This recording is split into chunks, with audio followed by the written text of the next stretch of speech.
Corona की वजह से आज पूरी दुनिया घरों में कैद है। लाखों लोगों की जान चली गई है और करोड़ों लोगों के सामने बेरोजगारी का दानव खड़ा है। इसी बीच डब्ल्यूएचओ के कोविड 19 के कन्वेयर डॉक्टर डेविड नाबारो ने बयान दिया कि ऐसा भी हो सकता है कि कोरोना की वैक्सीन ही ना बन पाए। आज मैं इसी टॉपिक पे बात करने वाला हूं कि अगर कोरोना की वैक्सीन सचमुच नहीं बन पाएगी तो क्या होगा। अगर वैक्सीन नहीं मिलती है तो साइंटिस्ट प्लान बी के ऊपर काम कर रहे हैं। तो उनका प्लान बी क्या है? Let's get started. लेकिन आगे बढ़ने के पहले मैं आपको बता दूं कि मेरे इस चैनल पर मैं टेक्नोलॉजी रिलेटेड और इंटरेस्टिंग फैक्ट्स के वीडियोस डालते रहता हूं। अगर आप मेरे इस चैनल पर नए हैं तो मेरे इस चैनल को सब्सक्राइब कर दें और बेल नोटिफिकेशन को ऑन कर दें ताकि आपको मेरे फ्यूचर की सारी वीडियो मिल सके सबसे पहले। There are some viruses that we still don't have any vaccine against. ये कहना था डॉक्टर डेविड नाबारो का, जो कि डब्ल्यूएचओ के स्पेशल कन्वेनियर है कोविड 19 के लिए। क्या हमें ये मान लेना चाहिए कि कोविड 19 की वैक्सीन नहीं मिलेगी? नहीं, उनका कहना बिल्कुल भी ये नहीं था। उनका कहना बस यही था कि ऐसा हो सकता है कि इसकी कोई वैक्सीन नहीं भी मिल सकती है। देखिए, मैं आपको ये नहीं कहता कि इसकी वैक्सीन नहीं मिलेगी। आप मेरे को ये बोल सकते हैं कि न्यूज़ चैनल पे या यूट्यूब वीडियो में बताया जा रहा है कि इजराइल ने वैक्सीन का निर्माण कर लिया या इटली ने वैक्सीन का निर्माण कर लिया, या फिर आप ये भी कह सकते हैं कि यूएस ने दावा किया है कि वो नेक्स्ट 1.5 से 2 साल ऐसा ही कुछ कहा था कि वो वैक्सीन का निर्माण कर लेंगे। मैं ये सारी चीज़ें इस टॉपिक पे कवर करने वाला हूँ। आप ध्यान से सुनिएगा और मेरे को समझने की कोशिश कीजिएगा। देखिए, सबसे पहले यूएस ने जो दावा किया है कि वो 1.5 से 2 साल में वैक्सीन का निर्माण कर लेगा, तो उसके अगेंस्ट में मैं आपको एक घटना सुनाता हूँ, ठीक है? उसको ध्यान से सुनिएगा। ये बात 1984 की है। US secretary of health and human services Maigret heckler ने वॉशिंगटन डीसी में प्रेस कॉन्फ्रेंस में कहा था कि हमने वायरस को आइडेंटिफाई कर लिया है और उसको बाद में नाम दिया गया HIV, और इसी के नाम से हम भी इसको जानते हैं, इस वायरस को। और उन्होंने कहा कि वैक्सीन जो है HIV की वैक्सीन नेक्स्ट 2 साल के अंदर तैयार कर ली जाएगी। 36 साल, 3 करोड़ से ज्यादा लोगों की मौत, और दुनिया आज भी उस वैक्सीन की वेट कर रही है। आज तक उसकी वैक्सीन तैयार नहीं हुई है। प्रेडिक्शन करना और बोलना कि हाँ हम 1 साल 2 साल में कर देंगे, ये अलग चीज़ है, और उसको करके रेडी करना बहुत अलग चीज़ है। उन्होंने वो भी कहा था कि कर देंगे, वो आज तक नहीं कर पाए, और ये भी कर रहे हैं। वो तो वक्त ही बताएगा कि वो रेडी कर पाते हैं कि नहीं कर पाते हैं। अब मैं आता हूँ दूसरे पॉइंट पे। दावे किया जा रहा है कि इजराइल ने वैक्सीन रेडी कर ली है और इटली ने वैक्सीन रेडी कर ली है। इस बारे में मैं यही कहूँगा कि अभी तक उन्होंने ऑफिशियली कुछ भी नहीं कहा है। और ये वैक्सीन बनाना कोई हलवा नहीं है कि घी डाला आटा डाला बन गया, ठीक है? क्योंकि इसमें बहुत लंबा प्रोसीजर है। क्योंकि एक वैक्सीन तैयार करने के लिए क्या स्टेप्स फॉलो किया जाता है, नॉर्मली मैं आपको बता रहा हूँ। मान लीजिए कि कोई एक बीमारी आती है, ठीक है? तो उसके जो पेशेंट होता है उस पर अलग अलग ड्रग्स को देके ट्राई किया जाता है कि इसका रिएक्शन कैसा है, ठीक है? फिर नेक्स्ट ड्रग का रिएक्शन देखा जाता है। किसी ड्रग में पॉजिटिव सिग्नल मिलता है तो फिर वो नेक्स्ट 10 लोगों पर ट्राई किया जाता है कि उनका रिएक्शन कैसा है। ये लॉन्ग प्रोसेस है। ऐसा नहीं है कि बोले और कुछ दिन में ही रेडी हो गई।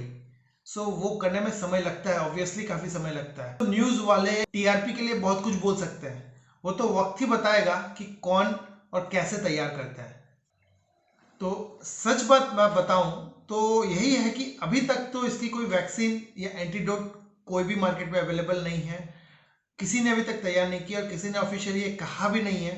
जब तक कोई ऑफिशियली नहीं कहते तो इस अफवाह के बीच में नहीं पड़े। अब हम बात करते हैं कि अगर वैक्सीन नहीं मिलती है तो उस केस में क्या होगा। दोस्तों, एक चीज समझ लीजिए कि मैं जब इसके नेगेटिव पॉइंट के ऊपर बात कर रहा हूँ, इसका मतलब ये नहीं है कि मैं सपोर्ट कर रहा हूँ कि वैक्सीन ना मिले। मैं तहे दिल से चाहता हूं कि वैक्सीन मिल जाए, जितनी जल्दी मिल जाए, क्योंकि ये बीमारी हमारे देश के लिए, पूरी दुनिया के लिए बहुत ही ज़्यादा खतरनाक है। और मैं चाहता हूं कि जितनी जल्दी वैक्सीन रेडी हो जाए उतना अच्छा है। लेकिन किसी भी अच्छी चीज़ के बारे में बात करने के बाद उसके नेगेटिव चीज़ के ऊपर भी ध्यान रखना बहुत ज़्यादा ज़रूरी है कि अगर इनकेस नहीं मिलता है, हमारे पास प्लान बी रेडी रहना चाहिए। मैं उस प्लान बी या फिर उस नेगेटिव पॉइंट के बारे में बात कर रहा हूँ। मिल जाते तो इससे अच्छा कुछ भी नहीं हो सकता, लेकिन अगर नहीं मिलता है तो फिर क्या होगा। सो मैं इस बारे में बात कर रहा हूँ। सो ये प्लान बी के बारे में सिर्फ मैं ही नहीं बता रहा हूँ, मैं आपको ये बता देना चाहता हूँ कि जो साइंटिस्ट लोग इस वैक्सीन के ऊपर काम कर रहे हैं वो प्लान बी को भी तैयारी कर रहे हैं।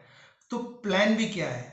मान लीजिए कि अगर उनको ये सफलता नहीं मिलती कि वो पूरे तरीके से वैक्सीन या एंटीडोट रेडी नहीं कर पाता है, तो वो इस प्लान बी में काम कर रहे हैं कि जिस इंसान को कोविड-19 है उसको रिकवरी थोड़ा जल्दी करा सके, इसके ऊपर भी काम कर रहे हैं कि ऐसी कोई एंटीडोट बना दे कि ह्यूमन की इम्यूनिटी पावर को बढ़ा दिया जाए, जो कोविड-19 के जो वायरस है उससे और भी बेहतर तरीके से लड़ सके। इसके ऊपर भी काम कर रहे हैं। इससे होगा क्या, समझने की कोशिश कीजिए।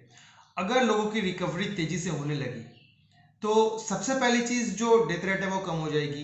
पहले जहां 100 लोग की डेथ हो रही थी वहां पे 50, 60, 70 कुछ भी ऐसा आंकड़ा हो सकता है जहां लोगों की डेथ होगी तो कम लोग मरेंगे।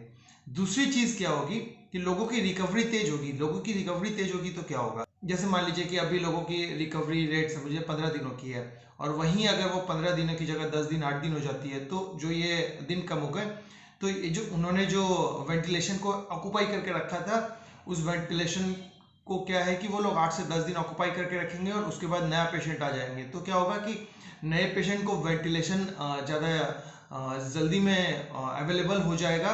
एक दूसरी चीज़ क्या होगी कि उनके भी जो डेथ की रेट है वहाँ से भी कम हो जाएगी, और क्या है कि खर्च भी बचेगा, टाइम भी बचेगा, और मतलब जान और माल दोनों का ही सेविंग्स हो जाएगी। सो वैज्ञानिक और लोग इस प्लान बी के ऊपर भी काम कर रहे हैं प्लान ए के साथ। सो चलिए अब नेक्स्ट टॉपिक की तरफ बढ़ते हैं कि अगर कोरोना का इलाज नहीं मिलता है तो क्या होगा।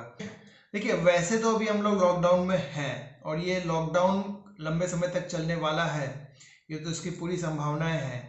लेकिन हाँ, ये है कि लॉकडाउन में हमें क्या छूट मिलेगी और कौन सा चीज़ स्ट्रिक्ट रहेगा, ये बहुत सारी चीज़ों के ऊपर डिपेंड करता है कि इकोनॉमी की हालत कैसी है, लोग किस तरीके से इस लॉकडाउन को सीरियसली ले रहे हैं, और लॉकडाउन किस स्टेज पे है, आप जिस डिस्ट्रिक्ट में हैं, इन काफ़ी सारी चीज़ों के ऊपर डिपेंड करता है। सो अगर कोरोना का इलाज नहीं मिलता है तो ये एक बात समझ जाइए कि इवेंचुअली सोसाइटी को इसके साथ रहना सीखना पड़ेगा। जैसे हम लोग आज बाकी बीमारियों के साथ रहते हैं, वैसे ही हम लोग को इसके साथ रहना सीखना पड़ेगा। और टेस्टिंग और सोशल डिस्टेंसिंग ये हमारी ज़िंदगी का हिस्सा हो जाएगा। और अगर इलाज नहीं मिलता है तो लोग सोशल गैदरिंग वगैरह से बचेंगे, और कोई भी बड़े फंक्शंस में ज़्यादा लोगों को इनवाइट नहीं किया जाएगा। ये सब हमारी ज़िंदगी का एक हिस्सा हो जाएंगे। सो हमें इन्हीं के साथ जीना पड़ेगा। आशा करता हूं दोस्तों कि आपको मेरा ये वीडियो पसंद आया होगा। अगर मेरा वीडियो पसंद है तो मेरे इस वीडियो को लाइक करके मेरे इस चैनल को सब्सक्राइब करके बेल नोटिफिकेशन को ऑन कर दे, ताकि आपको मेरे फ्यूचर के वीडियोस मिल सके सबसे पहले।